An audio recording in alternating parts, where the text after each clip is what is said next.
Rémi Lourdel, secrétaire national de la CFDT en charge du sport à la F3C. Là aussi, il y a du sigle.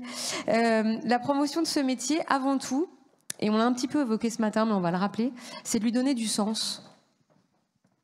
Ouais, alors, bon, pour promouvoir le métier, on peut déjà peut-être dépoussiérer Pamela Anderson, David Charvet et remasteriser Alerta Malibu. C'est peut-être une solution. Non, sans rire. Déjà, pour le promouvoir, il faut communiquer sur ce métier. Et pas comme on l'a dit aussi ce matin, ne pas le restreindre uniquement à la surveillance de baignade. C'est mettre en avant vraiment, c'est vraiment le valoriser, mettre en avant l'enseignement. Le mettre en avant aussi que le maître nageur sauveteur, c'est justement c'est un sauveteur, il sauve des vies. Par son volet éducatif, par l'enseignement de la natation, le maître nageur sauveteur, il permet de développer une valeur qui nous est chère à la CFDT, c'est l'émancipation. Il permet du coup à des pratiquants de ne pas voir l'eau comme une barrière, mais de voir l'eau comme un espace ludique, de voir l'eau comme un moyen de se déplacer. Mais sans l'apprentissage de la natation, l'eau reste une barrière, donc c'est très important pour ça, au niveau de l'émancipation à ce niveau-là. Et comme j'ai dit aussi, c'est quelqu'un qui sauve des vies, donc il faut le mettre en valeur. Ça, c'est quand il intervient lorsqu'une personne est en difficulté, lorsqu'elle fait un malaise. Il y a aussi un besoin, donc pour donner c'est Romain qui en avait parlé ce matin sur le déroulement de carrière, un petit peu d'avoir des perspectives de carrière. Il faut avoir des vraies perspectives. Il ne faut pas qu'on puisse se dire je rentre dans le métier maître nageur sauveteur et puis je resterai maître nageur sauveteur. Il faut pouvoir avoir... les jeunes, ils ont de plus en plus besoin, quand ils rentrent dans un métier, de savoir où ils pourront être dans 10 ans. Parce qu'on sait très bien que quand on rentre dans un milieu professionnel actuellement, on n'y reste pas... on n'en fera pas toute sa carrière. Surtout s'il faut être travailler jusqu'à 64 ans. Mais ça, c'est notre débat. Bien, merci. Après, j'ai encore 2 petits points. On a fait un constat à la CFDT aussi, c'est que depuis la crise du Covid, il y a de plus en plus de monde, et là encore on l'a évoqué ce matin, c'est des sujets comme qui sont un peu imbriqués, il y a de plus en plus de monde qui a besoin d'avoir du sens à son travail. Et le métier de maître nageur sauveteur, justement, en faisant la promotion, je pense on rentre directement là-dedans, parce que du coup, encore une fois, c'est des valeurs qui sont proches de la CFDT, hein, mais le maître nageur sauveteur, il va faire preuve de solidarité, il va travailler pour les autres, il va travailler avec les autres, et il y a un vrai engagement en fait sociétal du maître nageur sauveteur, à mon sens en tout cas, et qu'il faut pouvoir mettre en valeur pour pouvoir en faire la promotion et donner cette envie.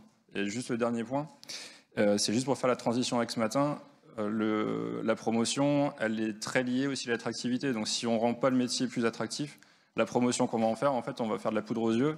Et au final, ça sera un mensonge, notamment pour les jeunes, de leur dire tu vas faire un super métier, mais par contre, tu ne gagneras pas ta vie.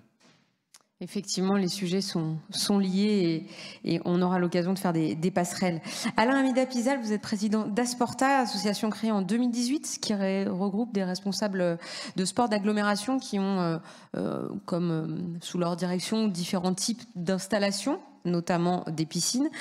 Vous avez, avec d'autres entités, réalisé une enquête sur le métier de MNS. Qu'est-ce qu'il en est sorti ? Alors oui, donc l'enquête a eu lieu depuis à peu près une année. Donc on a eu 3 phases d'enquête. On a donc pu collecter des données sur l'ensemble du territoire, donc des équipements publics, privés, extérieurs, des équipements couverts aussi, donc permanents.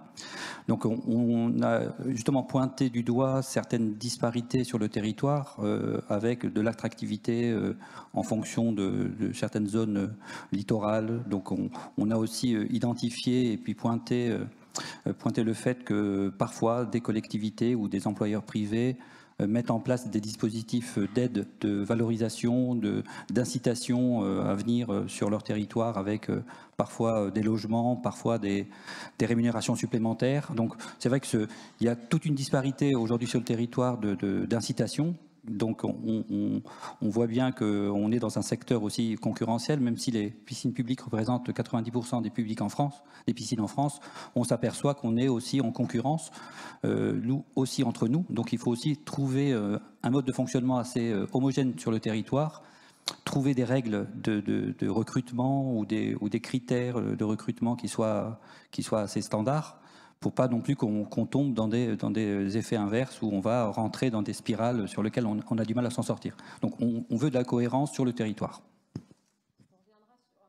Est-ce que vous pourriez laisser allumer mon micro tout le temps? En fait, je parle tout le temps, donc comme ça, vous le gardez. Et promis, je dirai rien quand c'est pas mon tour. Je voudrais donner la parole à Isabelle Rest pour Pôle emploi. On parle de promotion à venir, mais il y a déjà des choses qui sont faites au niveau de Pôle emploi sur ces métiers en tension. Concrètement, sur ces métiers-là de MNS, qu'est-ce que vous faites déjà ? À Pôle emploi, on est très préoccupé aujourd'hui par les métiers en tension. C'est un peu notre credo. On travaille depuis plusieurs années avec le plan d'investissement dans les compétences, qui est vraiment l'axe majeur des politiques de l'emploi aujourd'hui. Donc on croit qu'on peut adapter les compétences des personnes qui cherchent du travail, quel que soit le secteur. Donc évidemment, vous êtes sur des métiers avec des certifications, des métiers très réglementés. Et on pense effectivement que certains outils des politiques de l'emploi peuvent être très utiles. Donc on travaille évidemment de concert avec les OPCO, avec donc l'AFDAS évidemment, avec l'OPCO EP. Et donc on s'appuie sur des dispositifs qui sont des dispositifs de formation avant embauche. Donc il faut qu'il y ait un recrutement à la clé. Et on permet effectivement de former des personnes qui a priori ne sont pas les candidats attendus, ce sont plutôt des candidats inattendus, qui sont évidemment sourcés avec l'aide des conseillers de Pôle emploi. On a par exemple dans nos fichiers ce qu'on appelle des viviers sectoriels, c'est-à-dire des personnes qui ont des profils qui sont proches de certains postes, de certains emplois et qui ne trouvent pas du travail. Et on essaye évidemment de les repérer pour les former, adapter leurs compétences et les amener vers l'emploi. Donc j'ai un petit exemple d'une expérience en Centre Val-de-Loire où on a monté ce qu'on appelle une préparation opérationnelle à l'emploi collective.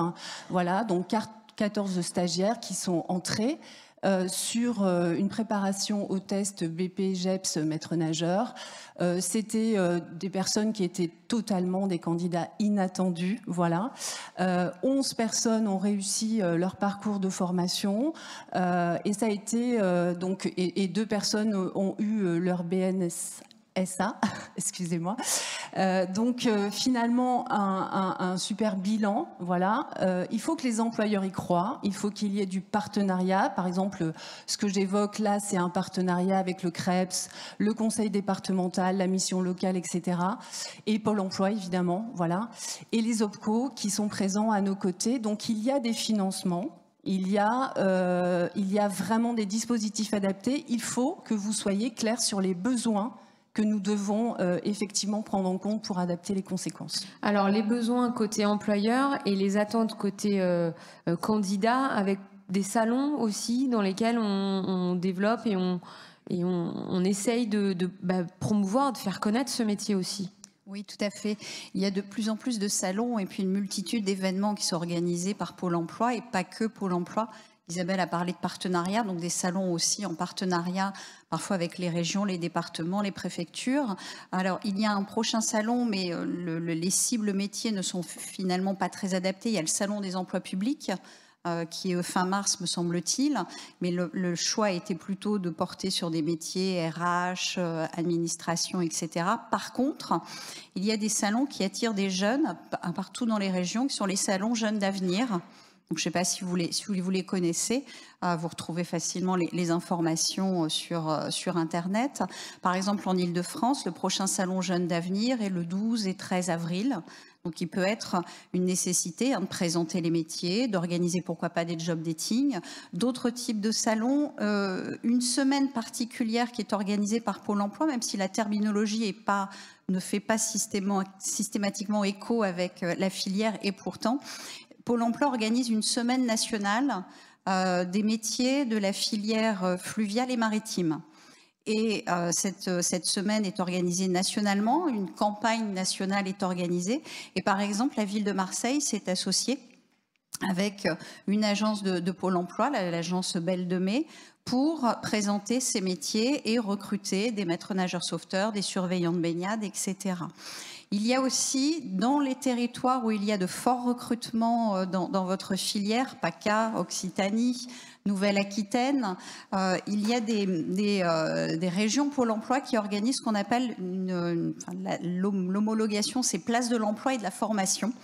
En PACA, par exemple, l'année dernière, il y a eu plus de 200 événements. Et c'est vraiment une opportunité importante à saisir et d'aller voir un petit peu vos pôles emploi ou du moins les régions pour connaître ces opportunités parce que ça permet d'élargir le sourcing. Je ne sais plus qui parlait, et puis Isabelle aussi, c'est une opportunité, un levier important à saisir. Et dernier élément, Pôle emploi de plus en plus est hors les murs. Donc hors les murs, c'est-à-dire que finalement, il y a des événements autour de la promotion des métiers avec présence d'organismes de formation, d'employeurs, avec le partenariat bien souvent des collectivités territoriales. Et donc Pôle emploi va s'installer bien souvent, c'est dans la place centrale d'une ville, donc bien souvent la place de l'hôtel de ville avec des stands. Il y a des tentes, etc. Et là, c'est un lieu où finalement, on va à la rencontre de personnes qui ne fréquentent pas traditionnellement Pôle emploi. Et les retours, notamment de la région PACA, qui s'est lancée fortement l'année dernière, sont très, très positifs. Et ça a permis aux employeurs d'aller identifier des potentiels qui, traditionnellement, dans un cadre de recrutement classique, auraient été rejetés. Donc il y a quand même à la fois le sourcing, vous le dites, c'est important, mais après il y a quand même, on l'a dit, c'est une profession réglementée. Parfois il faut passer un concours pour tout ça. Ils sont accompagnés aussi ces gens-là sur tout ce processus jusqu'à être aux commandes d'une piscine. Autour d'un bassin. L'accompagnement peut se faire, comme a présenté ma collègue, au travers de formations d'adaptation à l'emploi, alors qui ne remplacent pas la formation BNSSA et BPGEPS, c'est pas notre ambition, mais il y a effectivement des formations qui peuvent se caler par rapport aux besoins des employeurs. Donc c'est vraiment de se dire, si par exemple j'ai identifié une personne, et j'étais intéressée par la présentation précédente, j'ai identifié un besoin de renforcement, j'ai un candidat, mais j'ai un besoin de renforcement sur effectivement les 12 heures de surveillance plus, ces dispositifs de Pôle emploi peuvent permettre ça. Ce sont des dispositifs qui peuvent aller jusqu'à 400 heures de formation et c'est vraiment un dispositif adapté à la carte par rapport on va dire, au profil du candidat et aux besoins de l'employeur. On a parlé des OPCO. Jacques Aubert, ça va être votre tour de prendre la parole, directeur des partenariats et des relations institutionnelles de l'AFDAS, donc opérateur de compétences qui intervient auprès des employeurs, des salariés et non salariés d'ailleurs. Vous accompagnez des carrières. Alors, comment vous accompagnez celles des maîtres nageurs sauveteurs ? Alors, nous, on est opérateur de compétences sur 3 secteurs principaux, donc le sport, le tourisme, qui est aussi concerné par la problématique de la natation et des maîtres nageurs et des sauveteurs de baignade, et la dimension entreprise du monde culturel. Nous, on est un opérateur paritaire, c'est-à-dire qu'on est co-géré par des représentants employeurs, des représentants salariés. Donc Rémi, qui est à côté de moi, est membre de notre conseil d'administration. Donc ça nous permet aussi d'être au plus près de nos professions, de nos branches professionnelles, de leurs besoins et de leurs attentes. Et c'est vrai que parmi nos missions, nous sommes aussi experts techniques auprès des branches professionnelles. Alors, il y a tout un travail que l'on fait sur la connaissance des métiers, sur la prospective des métiers. On a la chance de le faire avec la branche du sport, mais aussi avec d'autres branches professionnelles, sur les besoins et la prospective métier. Et c'est vrai que ces métiers-là sont qualifiés aujourd'hui chez nous de métiers en tension, puisqu'ils présentent des particularités de recrutement importantes, qui présentent des demandes des entreprises qui recherchent des salariés sur cette typologie de métier. Nous, on l'analyse d'une certaine façon en partant déjà du principe que ce n'est pas forcément peut-être un métier, que ce soit maître nageur ou surveillant de baignade, qu'on va faire toute sa vie, que ça pose la question de la carrière professionnelle derrière et du devenir et de la transformation de ce métier, et puis surtout, qu'est-ce qu'on fait en termes de parcours. Et c'est vrai que souvent, quand il y a des problèmes de recrutement dans un secteur ou sur un métier, c'est que la lisibilité des parcours n'est pas excessive et qu'on ne donne pas forcément à voir aux candidats ou aux jeunes qui veulent postuler ou aux moins jeunes qui veulent postuler sur ces métiers tous les éléments par rapport à leur avenir et ce qu'ils vont devenir et comment leur carrière va être conduite. Donc tout ça pour dire qu'il y a souvent un très très gros travail à faire en termes de lisibilité de parcours. Ça rejoint les problématiques de diplôme, de certification, de quelles sont les activités connexes aussi à ce métier. Parce que c'est vrai que la formation obligatoire parfois n'embrasse pas notamment un certain nombre de compétences connexes qui peuvent être réutilisées dans d'autres métiers proches, qui peuvent permettre aussi des sauts de moutons d'un métier à l'autre et organiser ces parcours. Et voilà, tout notre travail, ça va être ce travail de documentation et d'accompagnement des branches professionnelles. Et puis là où je rejoins aussi Pôle emploi, c'est qu'on a parfois des missions qui nous sont déléguées par l'État. Notamment, on est en appui sur les politiques publiques liées à l'emploi. Alors on partage avec Pôle emploi le dossier des préparations opérationnelles à l'emploi collective, encore cette année, alors peut-être qu'on le fera plus l'année prochaine, mais bon, ça on verra, c'est une autre histoire. Et effectivement, nous, notre rôle d'opérateur de compétences nous permet d'être auprès de nos entreprises adhérentes, de connaître leur nécessité d'emploi, leur objectif d'emploi, et de monter des formations ad hoc à l'intérieur de ces fameuses préparations opérationnelles pour des demandeurs d'emploi liés à des métiers. Donc là, par exemple, nous, on est en deuxième session que l'on organise. On est partenaire d'un programme POC de formation innovante où on forme aux métiers de surveillant de baignade des personnes qui ont statut de réfugiés, voilà, qui sont arrivées sur le territoire français, donc qui sont sous protection internationale, qui vont chercher un emploi et pour lesquels on les conduit jusqu'à ce métier de surveillant de baignade, pour lesquels on a des employeurs qui cherchent des personnes. Voilà. Aujourd'hui, alors c'est vrai que ces hypothèses-là sont intéressantes parce qu'on a des gens extrêmement motivés pour arriver à un métier. Par contre, voilà, c'est quand même des formations où la marge d'entrée elle est assez haute. Je ne vous cache pas qu'on n'a pas que des réussites. Il y a des personnes qui ne réussissent pas aussi à avoir leur brevet derrière, mais qu'en tout cas, ça leur donne aussi une possibilité d'avoir un pied à l'étrier pour avoir envie de faire autre chose et puis pour orchestrer derrière leur insertion professionnelle. Et ça, c'est un élément aussi qui est important et qu'il ne faut pas soustraire. Former, insérer finalement dans le métier, puis garder, pérenniser. Quand vous parlez de lisibilité des parcours, c'est quand même globalement ce qui manque aujourd'hui. On a déjà un peu parlé ce matin. Vous agissez là-dessus? Comment vous faites? Alors, on accompagne les branches professionnelles. Là, aujourd'hui, sans trahir des grands secrets, il y a quand même un débat important dans le sport sur l'ensemble des activités connexes au sport, sur comment on développe l'activité des clubs sportifs, qu'est-ce qu'on peut créer aussi pour fidéliser les adhérents, pour aussi assurer la promotion du club, pour assurer d'autres activités complémentaires qui permettent aussi parfois de générer de nouveaux revenus. Donc il y a tout un chantier qui sont conduits par les partenaires sociaux et qui participent à la solidification de la filière et je pense qu'il faut beaucoup les remercier sur ce point-là. Et qu'en tout cas, le sport, c'est une branche, une économie qui se développe fortement aujourd'hui dans notre pays. Nous, on a la chance à l'AFDAS d'avoir que des secteurs en développement. Alors moi, je n'aurais jamais travaillé dans l'OPCO de l'industrie lourde parce que c'est un peu plus compliqué. On a des secteurs jeunes, avec des gens motivés, avec des gens passionnés qui ont envie de faire ça. Donc je pense qu'il y a tout un tas d'éléments de capitalisation à avoir. Et puis on rentre de plus en plus aussi dans des hypothèses où on a quand même des publics qui ont des envies et l'envie de sport fait partie aussi d'une envie majeure des publics aujourd'hui en France. Donc c'est plutôt des points positifs là que vous nous donnez pour la suite du métier. Une petite réaction de Pierre-Alexis sur le sujet. Oui, merci Gaëlle. Juste peut-être, c'est vrai qu'on évoquait ce matin la dissociation à voir entre la table ronde sur l'attractivité et finalement sur la promotion, puis on se rend bien compte qu'il y a quand même une corrélation très très forte, puisque un métier attractif, la promotion va être d'autant plus facile à faire. Et ça rejoint aussi un lien avec ce qu'on évoquait sur la certification, avec le choc. Certains disaient mais c'est très compliqué. Finalement, on arrive quand même au même métier de MNS derrière, en tout cas titre de MNS. Et je pense qu'on a vraiment un enjeu, et j'ai pu le remarquer quand on échangeait, ou même quand moi je travaillais dans les services déconcentrés, d'explicitation auprès des prescripteurs. Les missions locales, par exemple, qui prescrivent en gros, ne connaissent pas forcément ces métiers, ne connaissent pas forcément ces formations.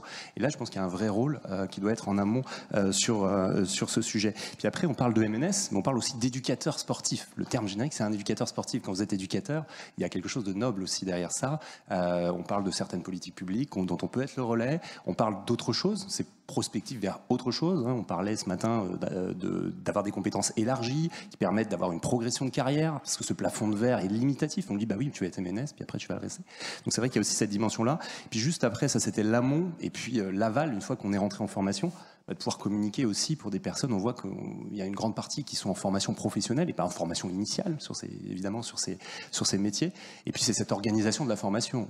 Et là, on a un travail aussi pour côté ministère des Sports, avec notamment nos organismes de formation, puis la communication pour organiser des formations dans un cadre réglementaire qui, comme on l'a dit, assure la sécurité des pratiquants, fait qu'on a des professionnels compétents, mais aussi qu'on puisse avoir ces organisations qui permettent d'organiser des formations pour se former en parallèle d'une activité professionnelle. Et ça, c'est des facteurs de promotion qui sont intéressants vraiment à mettre en avant pour le sujet des MNS, le métier en tension qu'on connaît. Je vais redonner la parole à Anne sur le modèle. Tout à l'heure, quand on parlait de surveillance, on est allé voir ce qui se passait en Espagne, en Allemagne. Là, est-ce qu'on peut jeter un œil sur d'autres filières pour voir un peu comment les besoins et les demandes s'organisent ? Alors, il y a 3 filières principales aussi, et je pense que vous les connaissez toutes, qui manquent cruellement de professionnels. Il y a celle du transport, il y a celle de la santé, et puis il y a celle de l'hôtellerie-restauration. Donc, malheureusement, il y a un truc qui s'est passé, un méchant virus qui a changé un petit peu les codes de recrutement, et puis, on va dire aussi les attentes de tout à chacun dans l'univers professionnel. Et ces trois secteurs ont dû repenser complètement à la fois leur méthodologie de recrutement, à la fois le ciblage de leurs besoins, et donc se repenser aussi, effectivement, la question de l'attractivité, repenser aussi la question de l'évolution du parcours professionnel d'un salarié. Donc, ils ont travaillé sur... Alors, c'est pas encore optimum, mais du moins, les questions se sont posées et puis, petit à petit, les avancées se font. Première question, c'est la marque employeur. La marque employeur, c'est quoi? C'est moi, en tant qu'employeur, qu'est-ce que je donne à voir de ce que je suis, de ce que je propose dans le quotidien professionnel, quelle est la qualité de vie dans mon établissement? Et puis aussi, comment je facilite cette évolution une fois qu'une personne est recrutée. Deuxième élément, c'est travailler justement sur cette question de communication autour des métiers, de mes besoins. Donc, comment je communique? Quels sont les leviers? Si on se contente aujourd'hui, en tant qu'employeur, quel que soit le métier et le secteur, de déposer une offre et d'attendre que les candidats se positionnent, c'est terminé, ça se fait plus comme ça. Donc effectivement, il faut penser à diversifier ces modalités de recrutement, donc des salons, utiliser les réseaux sociaux, faire des vidéos métiers. Aujourd'hui, les jeunes sont consommateurs d'énormément d'images, donc c'est vrai que les vidéos métiers fonctionnent très très bien. Pôle emploi a une chaîne YouTube où il publie effectivement, vous trouvez des vidéos métiers. Donc j'ai regardé ce qui se trouvait un petit peu sur le secteur de la natation. Je pense que ça mériterait d'être un petit peu dépoussiéré et diversifié pour donner à voir effectivement là-dessus. Et puis également recruter autrement. Recruter autrement, je vous l'ai dit, c'est plus déposer une offre et puis attendre que les candidats se positionnent. C'est de s'ouvrir un petit peu. Alors, il y a différentes choses qui existent. Vous avez peut-être entendu parler des opérations du stade vers l'emploi. Le stade vers l'emploi, c'est quoi? C'est un recrutement sans CV. Personne ne se connaît. Le matin, ni les employeurs, ni les futurs, les candidats ne sont identifiés. Tout le monde arrive en basket et en jogging. Donc il y a des petites... Alors le ministère du Sport connaît bien parce qu'on a un partenariat avec le ministère du Sport. Mais l'idée, c'est que les personnes le matin, il va y avoir des petites opérations de team building. Donc chacun va avoir des petits défis. Chacun va identifier, va essayer de trouver, tiens, là, je matche bien avec un tel. Donc, les employeurs sont forcément très attentifs à cela, à tout ce qu'on appelle les soft skills, le savoir-être. Et puis, le midi, là, chacun va se dévoiler.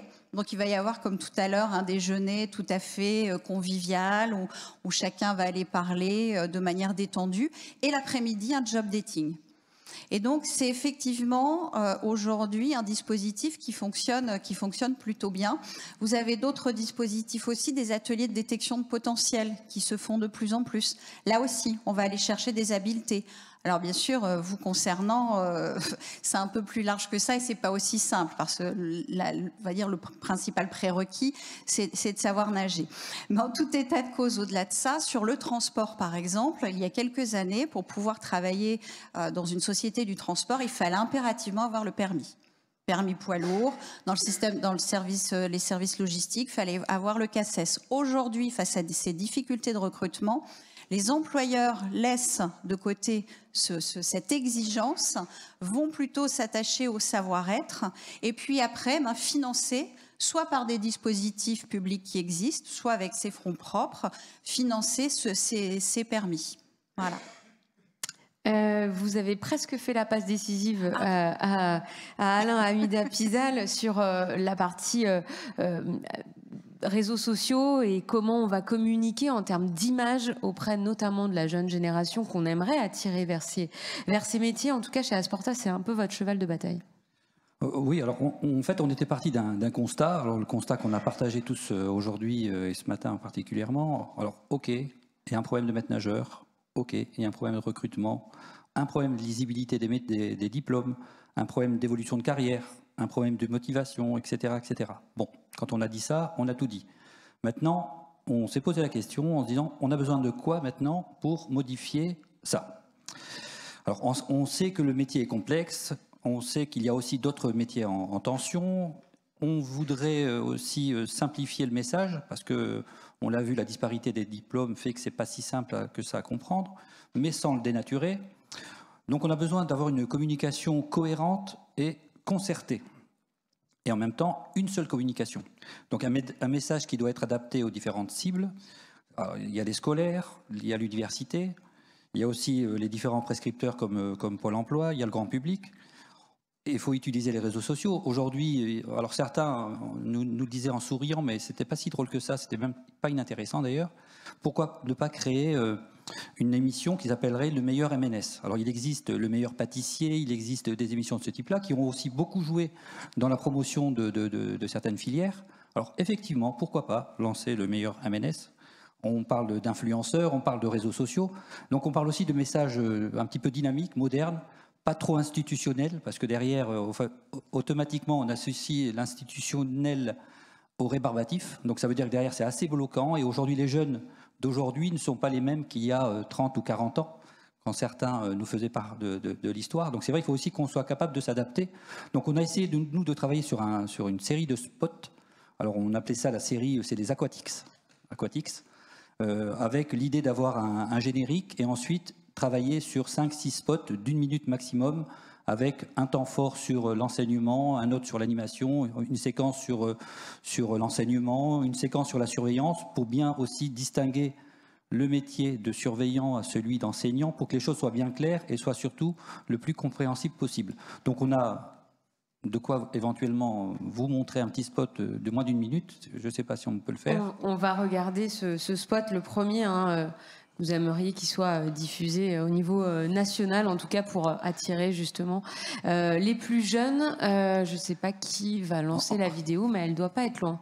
En sachant que le réalisateur était un ancien BNSSA saisonnier. MNS, ça te parle? Allez, viens, je t'emmène une journée avec moi. Le matin, on reçoit les écoles. On leur apprend pas tout à fait à nager, mais plutôt à être à l'aise dans l'eau. Et après, les clubs arrivent. Avec le diplôme de MNS, on peut également être entraîné en natation et faire de la compétition. Allez, go! Maintenant, il faut les surveiller. On doit assurer la sécurité, mais surtout que tout le monde passe un bon moment. Et après, on devient animateur. Aquagym, aquabike, renforcement musculaire, il y en a pour tout le monde. Et même les plus jeunes. Et parfois, ça fait partie du métier. On saute à l'eau pour sauver quelqu'un. Ça arrive rarement, mais il faut s'y préparer. D'ailleurs, je vais m'entraîner. Il faut rester en forme pour faire tout ça.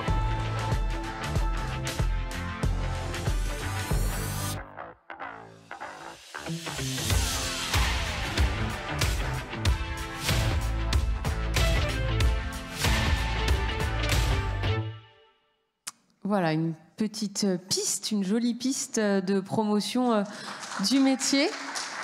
Donc c'est un spot, il y en a 5 en tout. Voilà. L'idée, ça serait d'en faire un par mois. Donc le prochain mois de mars, avril, juin, voilà, d'essayer de séquencer ça. Et avec ça, on va chercher un public presque dès le plus jeune âge quand même. Exactement. L'idée, c'est de balayer toutes les facettes du métier et aller sur les différentes cibles qui nous intéressent, c'est-à-dire tout le monde. C'est-à-dire tout le monde. Michel Moener, je ne vous ai pas oublié. Vous êtes avec nous et je vous remercie, président de la commission des parcs aquatiques du SNELAC, syndicat national des espaces de loisirs, d'attractions et parcs culturels. Alors pour vous, l'enjeu, c'est justement de trouver des jeunes dont on parle ici et des jeunes qui ont notamment le BNSSA dont on a beaucoup parlé ce matin.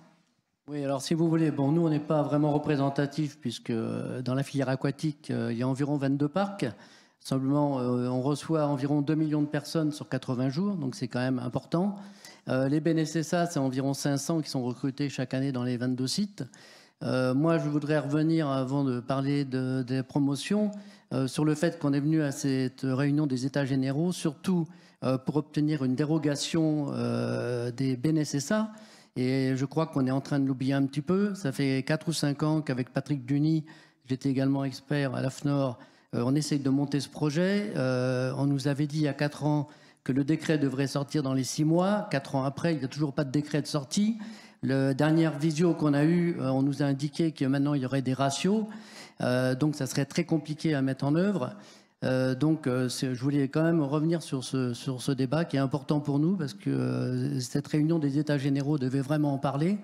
Ensuite, ce qu'il faut bien comprendre, c'est que la difficulté de retrouver des bésanes pour travailler dans nos parcs, c'est de plus en plus difficile parce que c'est des emplois saisonniers, que les bésanes recherchent plutôt un travail à l'année, que les BNSSA, c'est surtout des jeunes. Comme on le disait, c'est des jeunes qui viennent pour 1 saison, 2 saisons, 3 saisons. C'est dur de les faire revenir. Ensuite, pour la segmentation du BNSSA, je pense que c'est quand même difficile. Nous, les jeunes qu'on recrute, ils sont 1 année, ils vont faire 1 saison à la plage, 1 saison dans nos piscines ou dans nos parcs aquatiques. Donc déjà, il y a une diversification qui se fait de même. Maintenant, pour ce qui concerne la promotion des BNSSA, nous, on essaye d'aller voir au niveau des staffs, des CREPS, d'aller voir les jeunes, les étudiants, leur expliquer ce qu'on peut leur proposer. Je rejoins l'avis qu'il faut absolument mettre en avant les diplômes de BNSSA ou de BESAN sur les réseaux sociaux, Instagram, Facebook et ainsi de suite. Et pourquoi pas, comme il y a des annonces qui sont faites au niveau de l'armée, l'armée recrute, pourquoi il n'y aurait pas des annonces sur les postes, enfin sur la télévision qui indiqueraient que la France recrute des BESAN, des BNSSA et inciter les jeunes à travailler dans ce domaine, quoi. Alors, si on fait des spots, on ne met pas de sigle, hein, s'il vous plaît, parce que sinon, vous n'en aurez pas beaucoup. Mais en tout cas, ça passe par là aussi, par en parler auprès des jeunes. Les réseaux sociaux, on le disait, et il n'y a pas que des désavantages à ça. En tout cas, c'est ce que vous souhaitez, vous, pour vos parcs aquatiques et pour ce recrutement qui est quand même assez saisonnier. Oui, alors ce qu'on fait également, c'est qu'on essaie de les aider un maximum, comme c'est des jeunes. Ça veut dire souvent prendre en charge les frais pour obtenir le BNSSA, d'aider également les BESAN, parce que le but, évidemment, parce que ce qui fait peur aux syndicats ou aux fédérations, c'est de dire, si vous avez la dérogation pour les BNSSA, vous n'avez plus employé de BESAN. Ce n'est pas du tout le cas. Les BESAN, pour moi, sont hyper importants dans les parcs aquatiques. Nos BESAN, ils encadrent les BNSSA. On leur demande de former les BNSSA qui sont souvent dans leur première expérience. Et en aucun cas, c'est pour enlever les BESAN. En aucun cas. Les deux sont complètement solidaires et complémentaires. Madame Rest, vous vouliez dire quelque chose, je crois. Juste un petit mot pour rappeler que l'État a lancé mi-2022 le contrat d'engagement jeune avec des conseillers dans les missions locales et à Pôle emploi qui sont en charge d'accompagner des jeunes qui ne sont ni à l'école ni en emploi et qui sont sortis du système scolaire. Ces jeunes, ils ont un parcours avec un défraiement qui est proposé par l'État contre un engagement fort de leur part pour, du coup, s'orienter, choisir un métier et accéder à l'emploi. Donc, tous ces conseillers sont mobilisés auprès de ces jeunes. On a 800 000 jeunes qui sont entrés dans le contrat d'engagement jeune depuis l'été 2022. Et ces jeunes cherchent une formation et un travail. Voilà. Donc les conseillers des missions locales qui sont spécialisés sur le CEJ et les conseillers de Pôle emploi sont à votre écoute pour mieux comprendre les métiers, évidemment, autour de la filière aquatique et évidemment pour les promouvoir auprès de des jeunes qu'ils accompagnent. Merci pour cette précision. Alain Amida-Pisal, on parle de cette promotion, de ces clips, les réseaux sociaux, la communication de ce type-là. Est-ce qu'il ne faut pas aussi prendre en exemple ces endroits où ça fonctionne? Parce qu'il y a, on a noté les dysfonctionnements, mais il y a quand même des endroits où ça marche bien. Et est-ce que ces bonnes pratiques-là, on en a évoqué quelques-unes ce matin, est-ce qu'on en parle assez? Non, je pense qu'on va en parler à partir du 13 février, donc à partir de lundi, parce que pour rejoindre ce que disait Michel tout à l'heure, c'est vrai que les états généraux sont une étape. Maintenant, la suite, on aura des réunions de travail dans lesquelles on va pouvoir justement collecter l'ensemble de ces expérimentations ou expériences à droite à gauche qui fonctionnent. On ne va pas révolutionner les choses, mais en même temps, on a des choses qui sont clairement fonctionnelles.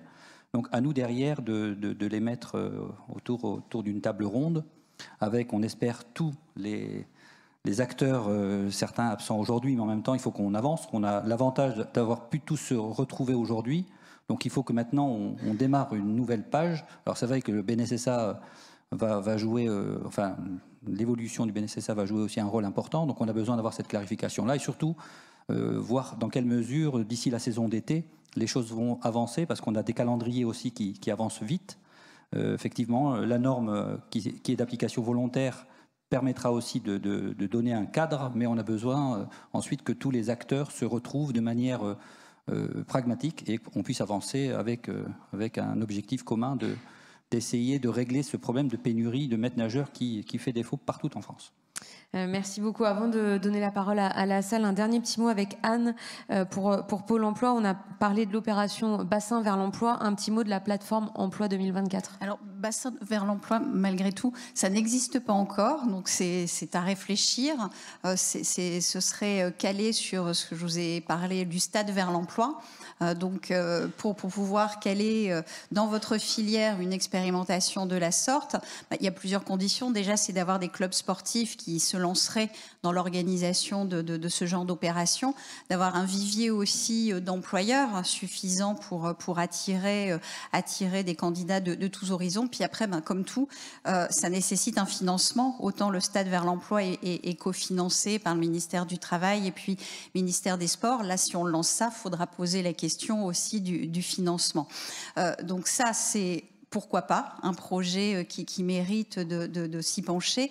Et puis effectivement, il y a la plateforme de Paris 2024 où tous les emplois générés par l'organisation des JO est disponible sur cette plateforme. Et aujourd'hui, la question se pose, et donc c'est tout à fait pertinent de diffuser aussi sur cette plateforme vos besoins, en lien ou pas avec 2024, mais en tout cas, 2024, c'est demain, même si c'est pas en lien avec les JO. Et ça, Pôle emploi à la main. Donc, ce qu'il faut, et je suis très intéressée aussi par les vidéos de monsieur, parce que pour alimenter cette plateforme, il faut du contenu. Et aujourd'hui, ce contenu fait défaut. Donc, il faut, je ne sais pas si c'est avec la branche, voilà, à voir, mais il va nous falloir un contenu suffisamment explicite, diversifié également, pour montrer tout ce panel des besoins. Et puis après, il n'y a plus qu'à, on clique et c'est envoyé. Merci beaucoup à toutes et tous. Vous avez des questions, j'imagine, dans la salle. Alors, comme d'habitude, vous levez la main et Monsieur, vous avez déjà eu un temps de parole conséquent ce matin. Attention. Juste après.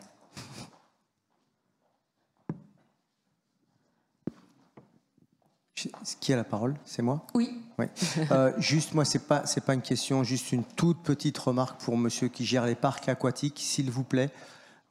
Si vous pouvez ne pas appeler les métiers par les diplômes, enfin ne pas confondre le métier et le diplôme, je vous remercie, parce que vous dites on a besoin de BNSSA, on a besoin de BESAN. En fait, vous avez besoin on l'a vu ce matin, de surveillant sauveteur et de maître nageur sauveteur.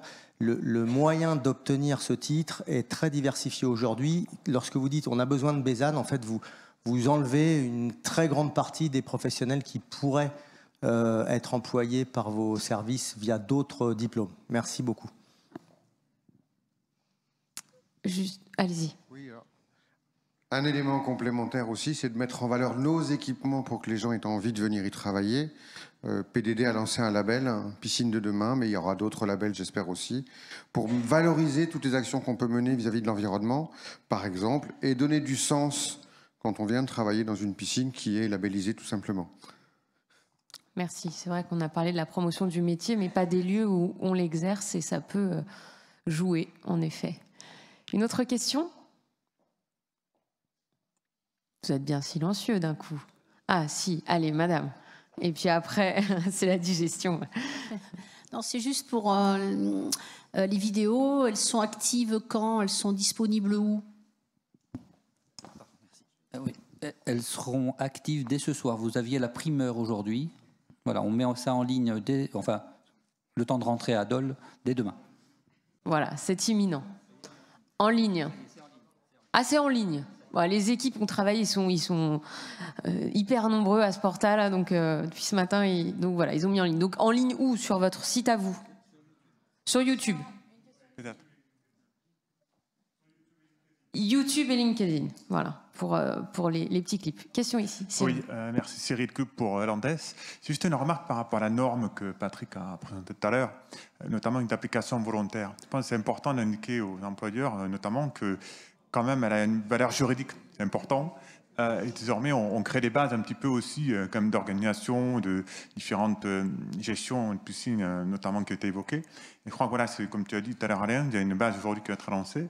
Et je crois que c'est quand même important de l'indiquer, parce que souvent, on dit application volontaire, mais elle a quand même valeur juridique. Tout à l'heure, on n'en a pas parlé, mais on sait que souvent, avec les collectivités, c'est délicat, il y a une crainte. Donc je crois qu'il y a quand même un référentiel aujourd'hui qui a été créé. Et je crois qu'il faudra vraiment largement le diffuser auprès des collectivités, tous gestionnaires, pour qu'elles en aient bien conscience désormais de cette base-là. Voilà, ça paraît anodin, mais il faut l'indiquer. Merci pour cette précision. Oui. Bonjour, Emmanuel Belpère, Crepso de France. Simplement, en fait, on est sur la question de la promotion des métiers et des filières de formation qui permettent d'accéder à ces métiers. On parle de clips, enfin voilà, d'essayer de faire connaître ces filières auprès du public par des moyens qui sont assez innovants. Mais simplement, il y a aussi un acteur qui est, je pense, fondamental, qui est l'éducation nationale. À un moment donné, chaque jeune, en fait, bénéficie de conseils dans l'orientation de son parcours de formation. Et je suis assez étonnée qu'on n'en ait pas parlé. Eh bien, c'est à ça que servent les questions. Alors, sauf que là, on n'a pas de représentant de l'éducation nationale pour y répondre, qu'on n'en a plus dans la salle, je crois. Mais en tout cas, ça peut être effectivement une... Oui, vous pouvez... On a volé tous les micros. Ouais, je vais te le passer tout de suite. Ouais. Juste peut-être sur la question, sans parler de l'éducation nationale, on a des dispositifs qui montent en puissance aujourd'hui, qui généralisent. On pense au service national universel, qui a un de ses axes, qui est aussi l'orientation. Donc il y a des leviers aussi d'activation de ce côté-là. Et puis juste peut-être un dernier élément, on approche, on l'évoquait tout à l'heure, de Paris 2024, les Jeux Olympiques. On l'a vu en 2012. Il y a eu, parce qu'on pratique un sport, on a envie de continuer d'être dans ce sport. Et un des moyens de continuer d'être dans ce sport, c'est de venir l'enseigner, de l'encadrer, et on voit aussi que voilà, ça c'est une échéance aussi intéressante parce que c'est un grand événement fédérateur, et on l'a vu, je le disais, en 2012 à Londres où il y a eu des résultats exceptionnels pour la natation française, et il y a eu plein de gens qui se sont mis à pratiquer derrière. Alors après, est-ce qu'ils sont devenus MNS, je ne sais pas, mais en tout cas il y a quand même un levier de ce côté-là qui est aussi très intéressant, au-delà de ces dispositifs de mobilisation et d'orientation des jeunes via Gorient et autres. Merci beaucoup. Juste une précision ici et puis une dernière question là-bas. Oui, alors dans le cadre des relations qu'on peut avoir, on est aussi en relation avec l'AFDAS, avec l'ONICEP, qui est aussi un acteur important de l'orientation des collégiens et des lycéens, et qui sont aujourd'hui intéressés par ces filières comme la filière sportive, puisqu'ils sont très peu documentés dans les ressources qu'ils mettent à profit pour les jeunes. Et ils ont vraiment un angle assez mort d'information justement sur ces filières-là. Donc là, on a commencé à travailler dans le cadre des Jeux Olympiques de Paris 2024, où effectivement, on va mettre en lumière un certain nombre de métiers qui concourent à la filière. Alors, ce ne sera pas forcément des métiers sportifs, mais à partir de l'année prochaine, enfin de la rentrée prochaine, il prévoit aussi de faire un certain nombre d'actions à destination des jeunes sur les métiers du sport. Voilà. Donc ça, je pense que ça sera peut-être aussi l'occasion à ce moment-là de reparler des métiers de la natation. qui sont peut-être pas forcément dans le viseur des jeunes. Et puis surtout aussi, l'autre acteur qu'il faudra aussi convaincre là-dedans, qui sont déterminants dans l'orientation des jeunes, c'est la famille. Voilà, parce que c'est pas forcément toujours très très populaire quand tu vas voir papa, maman, lui dire que je veux faire un métier sportif. Et en tout cas, il va falloir aussi rassurer la famille, peut-être. Moi, ça m'est arrivé quand j'étais jeune, hein, voilà, pour pouvoir aussi ouvrir les avis sur l'ensemble des filières. Juste un petit mot, Rémi, et puis après, on a retrouvé l'éducation nationale, donc on va donner la parole au fond parce qu'on aura une réponse claire. C'est juste que nous, au niveau de la branche professionnelle, il y a quelques années, on avait travaillé justement, alors c'est avec la filière universitaire, mais c'était à destination des lycéens, sur une application, alors c'était un serious game, donc le jeu sérieux.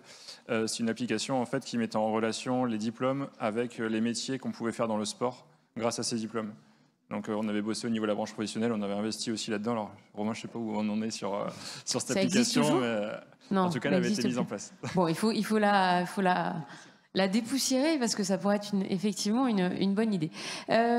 Pour l'éducation nationale, madame. Oui, alors je voulais juste préciser, j'aurai l'occasion de m'exprimer tout à l'heure, mais par rapport à la question qui était posée sur l'information des métiers, donc évidemment vous avez parlé de l'ONICEP qui est pour nous vraiment l'opérateur le plus important en fait, avec qui nous travaillons de concert pour que voilà, tout le lien entre les besoins de recrutement et puis les insertions et l'orientation soit réalisé.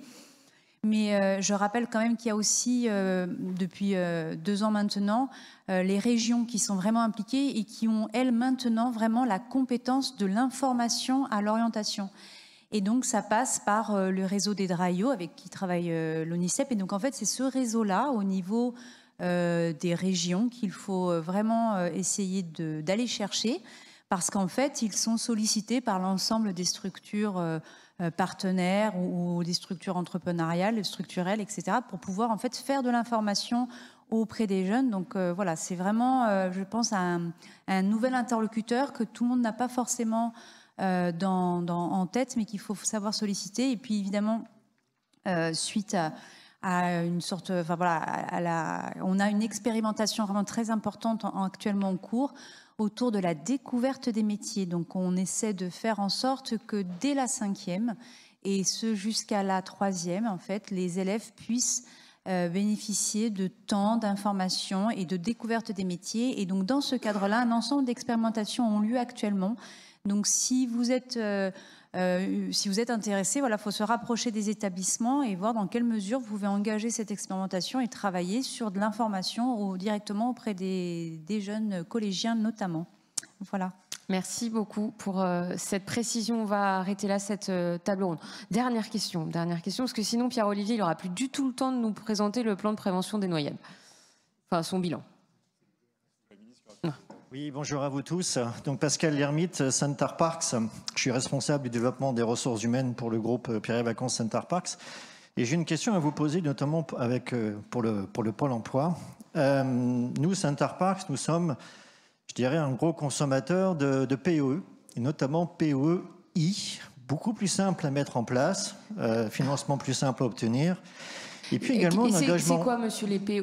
Alors, préparation opérationnelle à l'emploi individuel. Donc, merci. On individualise le parcours de formation. Et là, il y a aussi un engagement fort, je dirais, de la part de l'employeur au recrutement.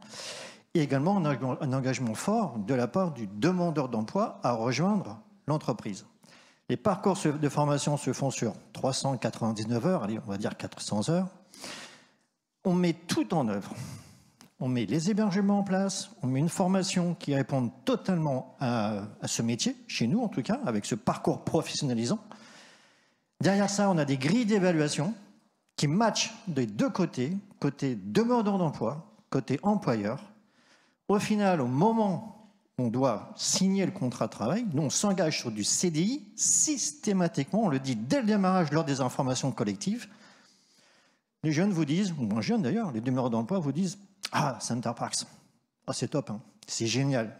Super formation, hyper professionnalisante. Nous sommes pratiquement les seuls à faire un parcours aussi affiné. Les hébergements, c'est top. La structure aquatique, elle est merveilleuse. Par contre, non, en fin de compte, non. Non, je vais peut-être repartir à la case demandeur d'emploi, me laisser du temps encore un peu pour réfléchir, peut-être faire une saison, peut-être, pourquoi pas, passer mon diplôme de BPGEPS. Qu'est-ce que je peux faire, moi, en tant qu'employeur, pour que ces personnes-là qui, dans un sens ou dans un autre, matchent leur volonté de venir nous rejoindre? Quels sont les éléments, les dispositifs, quels sont les moyens que je peux mettre à disposition pour que justement ces jeunes-là puissent s'engager avec nous dès le démarrage et qui plus est lorsque cette formation est concluante? C'est la grande question que je vous pose. Merci. C'est difficile de répondre dans le sens où un demandeur d'emploi a des obligations aussi. Donc là, ça renvoie plutôt à la convention d'assurance chômage et aux droits et aux obligations d'un demandeur d'emploi. Donc effectivement, aujourd'hui, on va dire, ça se durcit en termes sur ce levier-là. Donc voilà, je ne peux pas vous répondre comme ça à chaud, si ce n'est de vous dire, moi, ma question, c'est aujourd'hui, dans la préparation de cette POI, comment elle est organisée? Est-ce que finalement il y a des immersions qui ont été faites précédemment, etc. Ouais, et ça marche pas?